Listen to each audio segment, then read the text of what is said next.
Bonjour et bienvenue sur cette nouvelle vidéo blenderlaunch.fr, je suis Cédric Lepiller aka Petit Oiseau et dans cette vidéo je vais vous montrer quelques tips sur les courbes. Nous allons voir plusieurs tips sur les courbes et là en l'occurrence on va le faire sur une fermeture éclair. Donc j'ai bien mon objet ici, comme ceci, qui représente rapidement la fermeture éclair avec des ouvertures sur les côtés. Donc on va créer une courbe, Shift A, courbe et je ferai un pass par exemple. Je vais l'éditer, vous voyez. On peut agrandir, on peut faire E pour agrandir encore, comme ceci, pour ajouter des points.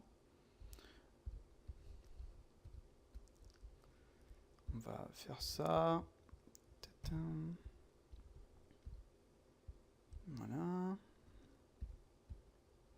Comme ceci. Alors vous allez voir que c'est très simple. On va sélectionner notre objet. On va aller dans le modifieur, on va ajouter curve. Et dans objet ici, on va ajouter notre courbe, comme ceci. Notre objet vient se placer à la base de la courbe. Et si je veux le dupliquer, j'ai juste à ajouter un array, ici, comme ceci. Et bizarrement, il faut mettre l'arrêt au-dessus de courbe, donc c'est pas bizarrement, c'est logique. On peut cocher sur le merge pour qu'il vienne nous merger les points ici au centre. On a une distance aussi, je crois. Vous voyez, on va mettre on sur le wire. Vous pouvez jouer sur la distance pour avoir quelque chose de plus propre, comme ceci. Et maintenant, ce qu'on peut faire, c'est simplement ajouter, on va dire, allez, 30 subdivisions. Et là, rapidement, vous avez votre fermeture. Je vais décocher le wire, comme ceci. Donc très simple, tout con. Une chose aussi très sympa sur Blender, c'est que si on sélectionne, j'avais désélectionné ça, mais si on sélectionne notre courbe, on se met en edit. Vous voyez, on a notre courbe ici. On peut déjà déplacer nos points, si nécessaire. Ça va suivre, histoire d'avoir quelque chose de vraiment propre. Comme ceci, voilà. Et le plus important pour moi, ça va être tout simplement de cliquer sur CTRL plus T. Comme ça, on va pouvoir tourner nos objets sur notre courbe. C'est vraiment très pratique parce que des fois, quand on a quand on fait ce genre de manipulation, on ne peut pas forcément tout le temps tourner, plier notre modèle. Que là, vous voyez, on tourne et on a vraiment quelque chose qui fonctionne plutôt bien. Bon, ça le déforme un petit peu, c'est tout à fait normal. Mais comme on peut le voir, si on a notre fermeture, si on doit tourner nos points avec CTRL-T, pouf, on est comme ça, CTRL-T, pouf, et voilà. C'est vraiment extrêmement pratique. Donc voilà pour ce premier type, c'est sur les courbes. Un autre type plutôt pratique, ce serait pour créer des ceintures par exemple, ou alors des colliers, absolument ce que vous voulez. Ça va être relativement simple, vous allez voir, on va faire Shift A, Curve Circle, voilà. On va modifier sa taille avec S. On va venir le placer là. On va faire S comme ceci. Voilà. Faire une petite rotation, histoire de ne pas avoir quelque chose de trop droit. Un petit scale comme cela. Voilà. Donc maintenant, si on veut que notre surface soit correctement placée, ce que l'on peut faire, avant, on va faire un petit scale comme ça, c'est aller dans les modifieurs et cliquer sur Shrink Warp. On va aller chercher notre mesh, qui est celui-ci, et vous voyez, le Shrink Warp m'a plaqué ma courbe sur mon mesh. C'est impeccable. Donc là, je vais appliquer, et voilà ce que ça nous donne. Donc, un truc plutôt pratique sur les courbes, c'est quand on va dans les courbes ici, on a un extrude ici. Donc si on augmente sa valeur, vous voyez, ça va augmenter la surface. Si je fais wireframe, vous voyez, clac. Donc là, je suis à 0,2, je vais faire 0,1, 0,07 plutôt, comme ceci. Voilà. Alors, sur les courbes, on peut ajouter en fait une épaisseur, comme cela, en mettant ici full. Vous voyez, ça me fait le truc complet. Et en jouant sur la résolution, pour avoir un truc rond.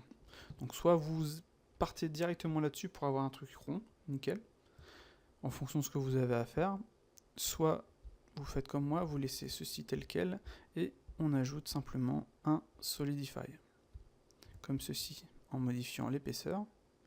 Et pour s'aider, on peut ajouter un Edge Splite. Voilà, comme ceci. Donc là, comme on peut le voir, notre ceinture est droite. C'est pas vraiment ce que l'on veut. Donc ce que l'on va faire, c'est se mettre en Edit Mode, parce qu'on est toujours en courbe là. Faire CTRL-T. Vous voyez, et là, à partir de là, il suffit simplement, clac, CTRL-T, de placer correctement nos points, comme ceci. Clac, CTRL-T.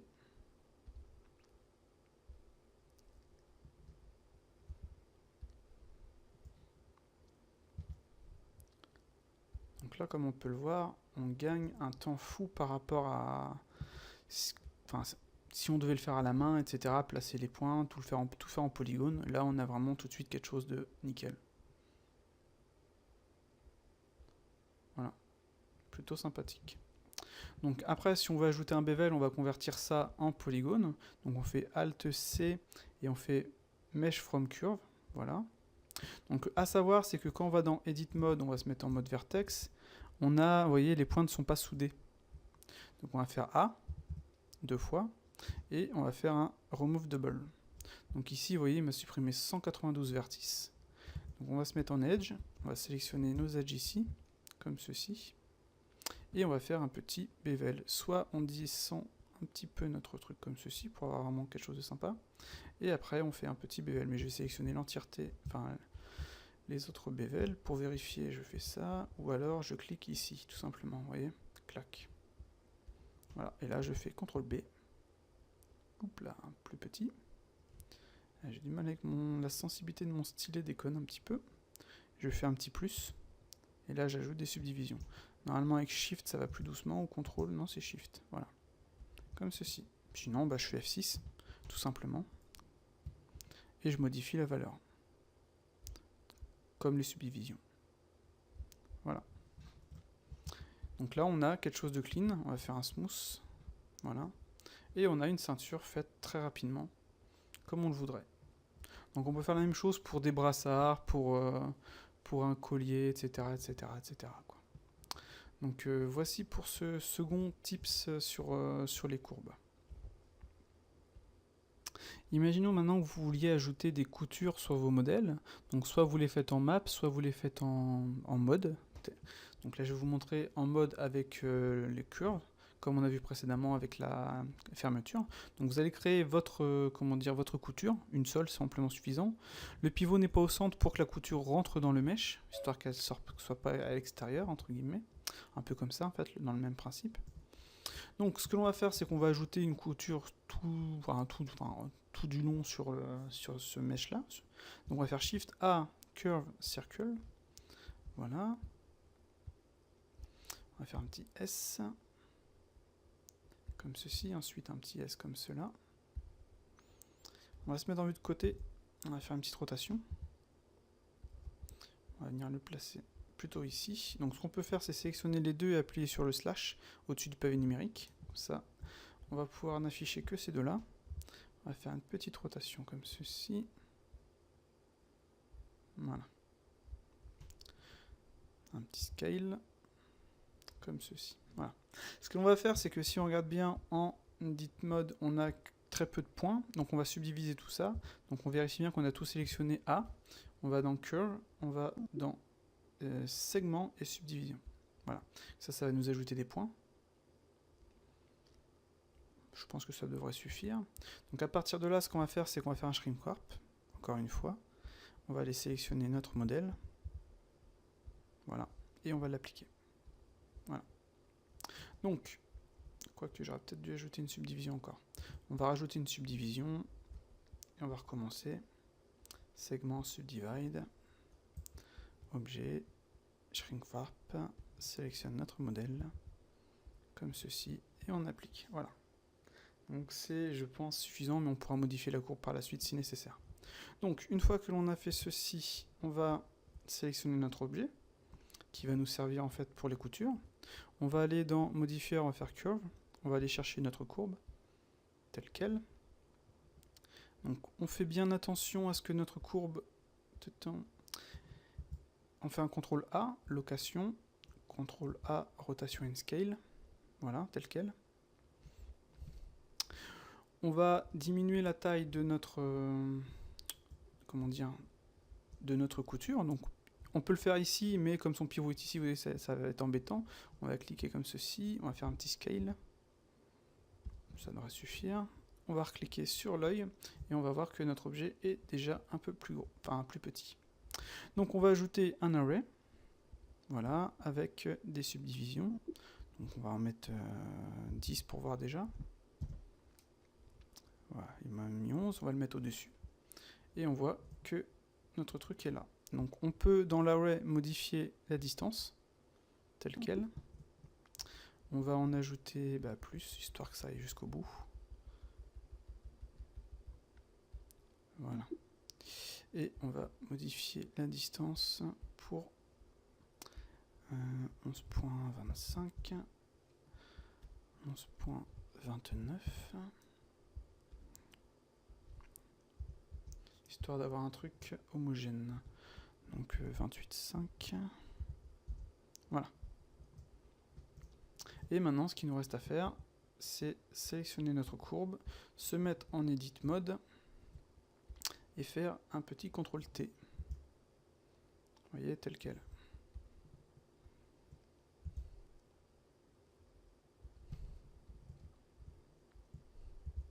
Comme ça, on va être sûr d'avoir notre, nos coutures placées correctement. Vous voyez, clac. CTRL T.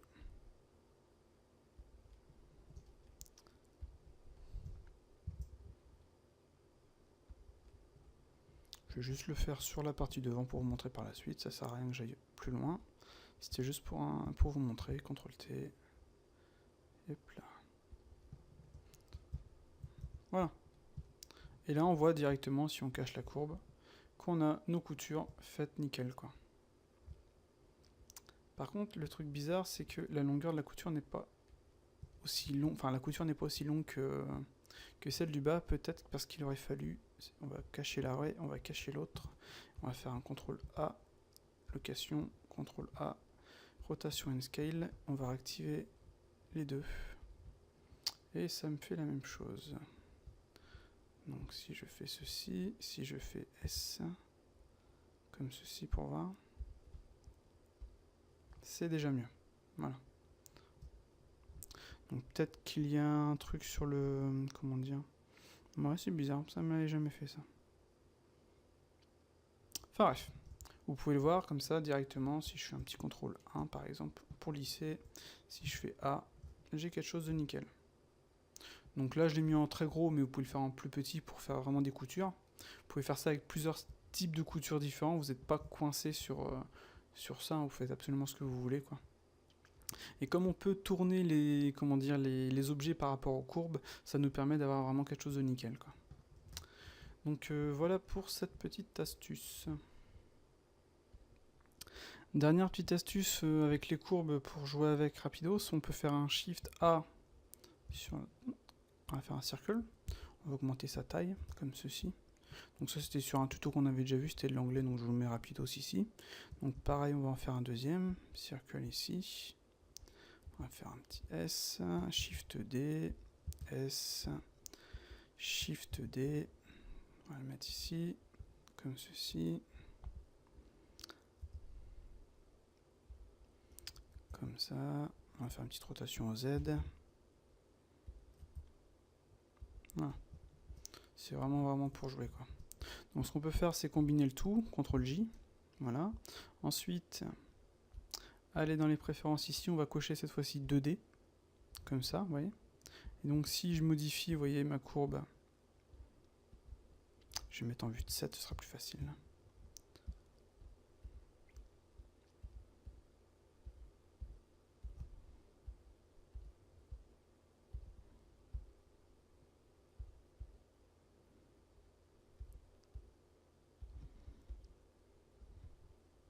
Voilà, vous voyez, ça donne ça. C'est plutôt sympa. Donc, on se met en mode objet. Ce que vous pouvez faire, c'est encore une fois une extrude. Vous voyez, comme ça. Hop là, voilà, on va mettre 1 pour voir, c'est un peu trop. 0,1, comme ceci, voilà. Vous pouvez ajouter des résolutions, mais il faut d'abord pour ça ajouter du depth et une résolution ici. Vous voyez, donc attention en fonction de la, comment dire, déjà la résolution, on va mettre un peu moins. C'est pas en fonction de l'extrude, c'est en fonction en fait des courbes telles quelles. Parce que si j'augmente le depth, vous voyez, je vais avoir quelque chose de plus clean ici. Donc si je veux modifier ça, il faut que je me mette en vue de dessus, comme ceci. Voilà. Et donc là, on a quelque chose de plutôt sympa directement, quoi. Donc après, on peut le convertir en polygone, etc., quoi. Donc voilà pour ces petites astuces sur les courbes. Je vous conseille de regarder à peu près tout ce qu'on peut faire avec. On peut faire plein de choses, quoi, c'est plutôt sympa. Donc là, on a vu vraiment pour modéliser des personnages. Et voilà. Une dernière chose qui est assez sympathique, c'est si par exemple vous avez votre menu T ici, votre menu N ici, et vous voulez en fait déplacer le menu T, vous mettez dessus et vous faites F5 si je ne me trompe pas. Voilà. Et votre menu T, il vient se mettre ici. Comme ça maintenant, si vous voulez cacher, vous avez votre menu toujours au même endroit. Comme ça, vous pouvez garder votre fenêtre 3D ici tranquille, quoi. Donc voilà pour ces tips, pour cette vidéo. Donc à la prochaine et salut.